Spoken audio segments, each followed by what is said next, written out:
Hey guys, and welcome to Geekborn. Today, we're talking about one of the greatest shows from the mind of James Gunn, starring John Cena, Peacemaker, from HBO Max with the DCEU and all that fun stuff. One of the craziest things that I never thought would come from the DCEU. Of course, we're going to start off by talking about two of the most common things that I've heard people say about this show. One, they never thought Peacemaker would be the person that they would pick for a spin-off of the Suicide Squad. Completely agree. But it totally worked, like most people will tell you. Second, this is one of the greatest intros to a show, completely unskippable. That is something else that I'm sure most people have said about this show. We'll talk a little bit more, but I'm sure most of this has been talked about by everybody.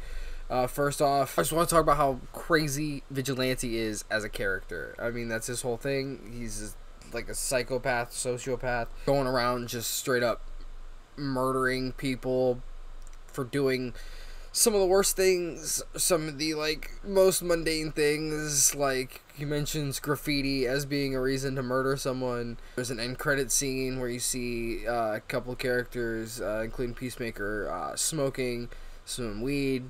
And Vigilante's like, if this would have been a couple years ago, he's like, I would have murdered you guys, but they made that shit legal, so, I can't quite do it anymore. But he's hilarious, and there's some scenes where he has that he's fairly heartfelt. Freddy, Estrada, I don't know, I'll have a correction somewhere on screen. Great actor. He's in the Harry Potter series as a character, kind of a douchey character, but very interesting. Casting is great. Talking about interesting casting, we'll go on to the main guy, John Cena himself, and this dude is ridiculous in this show. Ridiculously good. Seeing him go through this show and the range of emotions that he shows, the comedic chops that he gets to show off. You show him very vulnerable several times as a character with his traumatic backstory, having the awful father that he has, which we are definitely going to be talking about more later. Robert Patrick playing his father. That in itself is a whole can of worms to open up. But John Cena just does an amazing job. I thought he did really well in the Suicide Squad movie, and I'm glad that James Gunn picked him to be the main character in this show, so we could go through and see exactly what is going on in the backstory of this character that we didn't really know much about in the Suicide Squad movie. Now, seeing everything that he's been through in the very R-rated series and the R-rated life that he had to lead from a very young life is absolutely ridiculous. Having a father like that, making you do some horrendous things, including making you fight your own brother and leading into his death. Sorry, probably should have gave a spoiler warning, but I'm assuming you've already seen the show. Most people have at this point, if you're gonna watch it at all. It's insane. Of course, this movie, like the series, feels kind of like the Suicide Squad movie in ways. Same characters that were in the Suicide Squad movie. We've got several that we're meeting for the first time, but in the end, the villain that we have to defeat is just another giant kaiju.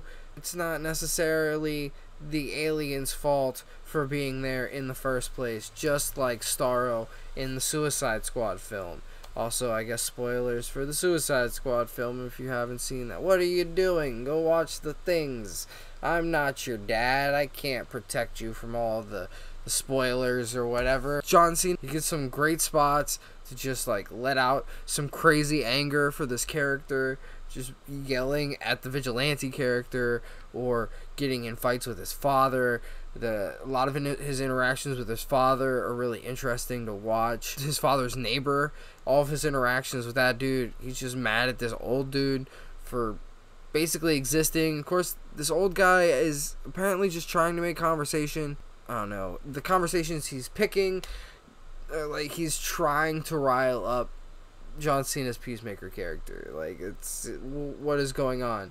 We do get one amazing scene between these two characters, one of my favorite scenes in the series, and that is the scene where John Cena rants about how he differs from Batman and how Batman essentially isn't that great of a superhero because he lets all these psychopaths and murderers go into prison, break out, or get released or whatever, and then go on and murder a shit ton more people instead of going through and putting a bullet in their head and just letting that be the end of the day. He's a dark creature of the night. He's a jackass who wrestles with murderers dressed like clowns and throws them in prison so they can break out of prison and then murder more people. Riddle me this. How many people you think Batman's indirectly murdered by being too much...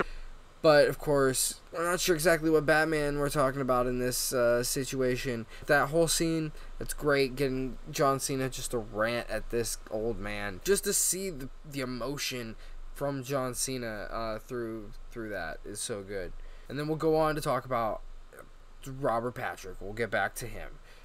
This is the character that you love to hate in this series. You always got characters you love to hate. You know, Joffrey Baratheon from Game of Thrones, or Daenerys Targaryen from Game of Thrones, or just Game of Thrones in general is something people love to hate at this point because it is what it is. The Twilight series, people love to hate it because it is what it is. You know, things like that. You love to hate Robert Patrick because this character is just the most vile type of human being there is on the freaking planet. This dude plays a character called the White Dragon. He is a super racist, white supremacist dude. Essentially has his own KKK that follow him, but instead of wearing... They still wear white caps, but their white caps have horns on them because, you know, they're following the White Dragon. It's just ridiculous. You see these characters, and I mean, they all get their comeuppance. Get to see one of my other favorite characters that I should mention at least a little bit.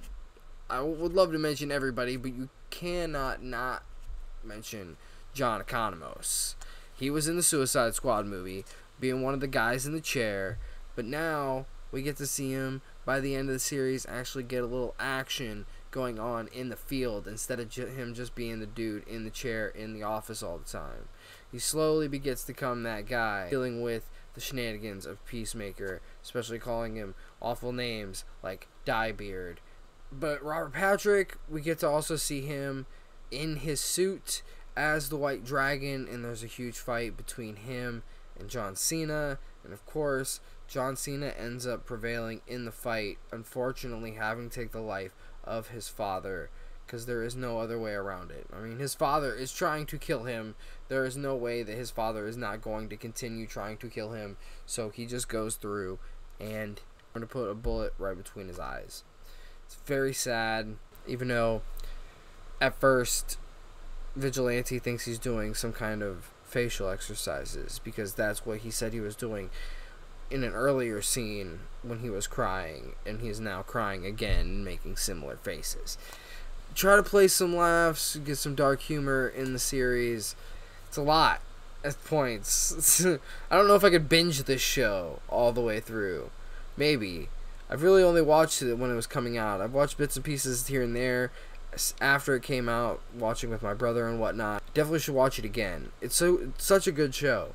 There's so much stuff to watch. I'm not a big fan of rewatching things multiple times necessarily, because there's so many other things I need to watch. Check out one of my other videos for one of the other things that I eventually watch, usually after it's been out for a while. Now that we've talked about John Cena as a character and Robert Patrick being such a horrible father, we get to talk a little bit about Peacemaker's character growth.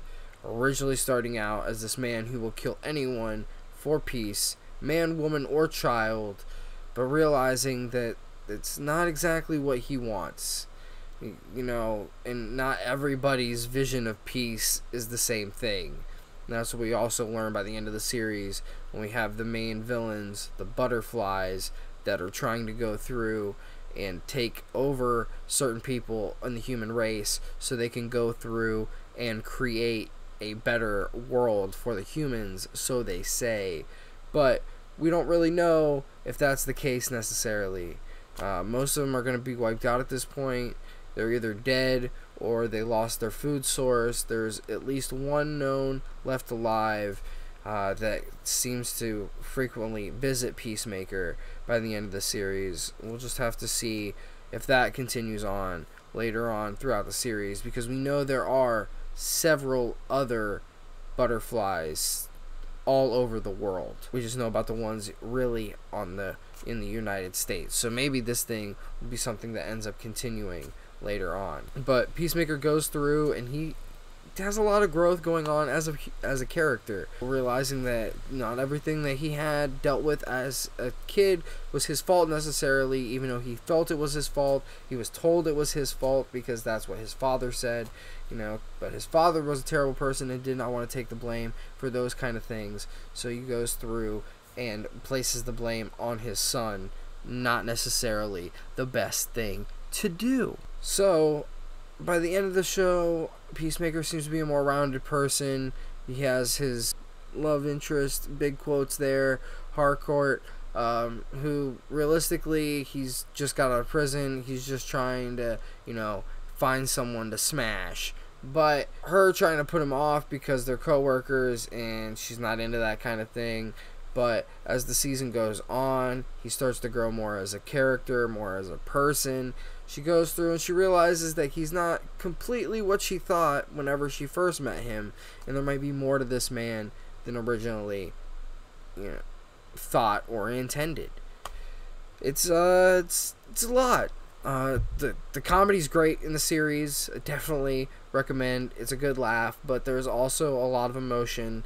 There's a lot going on with some of these characters, especially when it comes to the backstory for the Peacemaker, when it comes to his father, super racist. Several characters I did not mention, but there's a lot going on. There's a lot that I don't want to spoil everything for you guys if you haven't seen it. If we want to talk more, check out the comments below. Tell me what you think about the show, and we can go into a more detailed discussion there. Thanks for tuning in. Some of us are boring geeky. We'll catch you in the next one.